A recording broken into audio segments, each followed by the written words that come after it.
มาต้อนรับกันหน่อยสิถ้านักเทศไปถึงถิ่นทั้งทีจะให้นั่งเหงาอยู่ใยมาก็ตั้ง2,000 3,000 4,000 5,000 10,000 คนเลยได้ไหมเนี่ยเซนทรัลเอ็มรับได้ไหมนี่8 โมงพบกันหน่อยนะทันเชียงใหม่แล้วก็จังหวัดใกล้เคียงนะเดี๋ยวจะมีภาษาเหนือให้เจ้ามีหมดนั่นแหละใต้มีอีสานมีเหนือมีกลางมีฟังทุกรูปแบบนะวันนั้นถ้าใครไปวัดไปมาประจำวันศีลไปวัดเสร็จแล้วพากันมาที่เซ็นทรัลเนี่ย8 โมงเป็นต้นไปเลยจนถึงเย็นถึงค่ำนั่นแหละวันอาทิตย์ที่จะถึงนี้นะพบกันให้ได้มีพระธาตุได้ด้วย 1,000 ท่านแรกมาพบมาเจอกันวันที่9แต่วันที่9ก็คือนี่แหละวันอาทิตย์ที่จะถึงนี่แหละมาพบมาเจอกันพระมหาสมปองไปทั้งที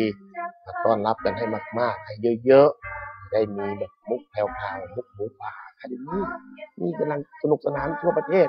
ได้ฟังกันหรือยังคนเชียงใหม่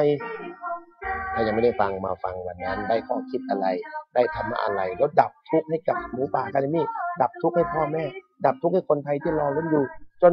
มีความสุขกันทั้งประเทศเมื่อกี้เพิ่งจัดงานเลี้ยงฉลองขอบคุณจิตอาสาทุกคนไปมาฟังเทศฟังธรรมในมีเทศมีทอล์กวันอาทิตย์ที่จะถึงนี้9 กันยายนพบกันได้ชาวเชียงใหม่และจังหวัดใกล้เคียงเจริญพรอาทิตย์ที่9 กันยายนนี้พี่น้องชาวเชียงใหม่และชาวยิ่งใหญ่แห่งปีมีเทศมีทอล์กปีที่7ตอนมงคลธรรมมงคลชีวิตหลากหลายสไตล์ธรรม9 ชั่วโมงกับ9 พระนักเทศยิ่งใหญ่ตระการตาร่วมประกาศศักดาแห่งพระธรรมในวันอาทิตย์ที่9 กันยายนนี้ประตูเปิดให้เข้างาน 7 นาฬิกาณเซ็นทรัลแอร์พอร์ตชมฟรีไม่มีค่าใช้จ่ายใดๆ421-4692สาธุชนทุกท่านคำสอนพ่อที่จริงๆเนี่ยพระองค์สอนอะไรก่อนที่เสด็จสู่สวรรคาลัยทำอะไรไว้บ้างแล้วเดี๋ยวนี้เนี่ยเขาประมวลนะรวมเอาคำสอนพ่อเนี่ยคือพ่อหลวงของเราเนี่ยมาจัดเป็นระบบเพราะว่ามันคำสอนพ่อเนี่ยกระจายทรงทำไว้ที่นั่นบ้างที่นี่บ้างมีพระราชดำรัสกับคนนั้นคนนี้บ้างถ้าไม่รวมให้เป็นระบบก็อาจจะตกหล่นคนรุ่นเราก็อาจจะรู้ไม่ทั่วไม่หมดยิ่งคนรุ่นหลังไม่ต้องพูดถึงรุ่นต่อไปดังนั้นสิ่งที่เขาทำกันหลังผู้ยิ่งใหญ่ล่วงลับเนี่ยคือรวบรวมคำสอนให้เป็นระบบแล้วคำสอนนั้นจะอยู่นานมีผลไปในอนาคตอีกนานแสนนานไม่สูญหายตัวอย่างเรื่องนี้ก็คือเมื่อองค์สมเด็จเสด็จดับขันธปรินิพพานคือสิ้นชีพสิ่งแรกที่พระสาวกท่านทำคือรวมคำสอนของพระพุทธองค์เนี่ยเป็นหมวดหมู่เป็นระบบจัดประชุมพระอรหันต์500 องค์นำโดยพระมหากัสสปะรวบรวมคำสอนเพราะสมัยโน้นไม่มีการเขียนบันทึกเวลาพระพุทธเจ้าเทศน์ไม่มีการบันทึกเสียงบันทึกภาพอย่างสมัยนี้บันทึกอยู่ในความทรงจำของผู้ฟังใครได้ฟังก็ให้มาเล่าให้ที่ประชุมฟังพระอานนท์ซึ่งเป็นเลขาส่วนพระองค์ของพระพุทธเจ้าเราเรียกว่าพุทธอุปถากได้รับพรพิเศษก่อนรับตำแหน่งพุทธอุปถากพระอานนท์ขอพรว่าไม่ว่าพระพุทธเจ้าไปเทศที่ใด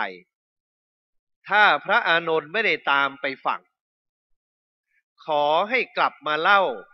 สรุปให้พระอานนท์ฟังด้วยพระอานนท์จึงเป็นเหมือนเทปบันทึกคำสอนของพระพุทธองค์ไว้มากมายมหาศาลและพระอานนท์นี่แหละเป็นผู้เล่าให้ที่ประชุมสังคายนาครั้งที่หนึ่งของพระอรหันต์500 รูป500 องค์คู่กับพระอุบาลีพระอุบาลีเล่าเรื่องพระวินัยเรื่องพระสูตรพระอภิธรรมพระอานนท์เป็นคนเล่าพอเล่าเสร็จพระอรหันต์ที่เหลือท่องหมดเลยเพราะไม่มีเทปบันทึกแล้วก็นำมาสวดกันจนทุกวันนี้คำเล่าของพระอานนท์ขึ้นต้นด้วยคำว่าเอวัมเมสุตังแปลว่าข้าพเจ้าสดับมาอย่างนี้ข้าพเจ้าคือพระอานนท์เอวัมเมสุตังเอกังสมยังภควาพระจะนำมาสวดพระสูตรพระอานนท์เล่าว่าสมัยหนึ่งข้าพเจ้าสดับมาอย่างนี้สมัยหนึ่งพระผู้มีพระเจ้าประทับอยู่ที่นั่นที่นี่ก็เล่ามาพระอรหันต์ทรงจำไว้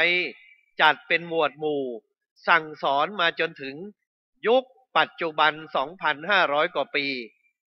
เราเรียกระบบคำสอนนั้นว่าพระไตรปิฎกเป็นคัมภีร์หลักเสาเอกของพระพุทธศาสนามาจนทุกวันนี้การมาพูดถึง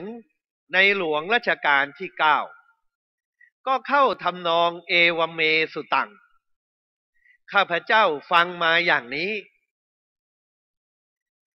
พระที่มาพูดบนเวทีก็ฟังโดยตรงบ้างอ่านบ้างชมโทรทัศน์บ้างแล้วก็มาถอดรหัสมาสรุปรวมคำสอนพ่อที่ในหลวงได้สอนไว้ต่างกรรมต่างวาระในโอกาสต่างๆเป็นสื่อต่าง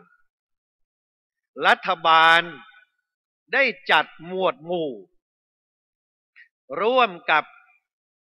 ผู้ที่เกี่ยวข้องทั้งปวงรวมระบบคำสอนของพ่อในทั้งหมดเรียกว่าศาสตร์พระราชา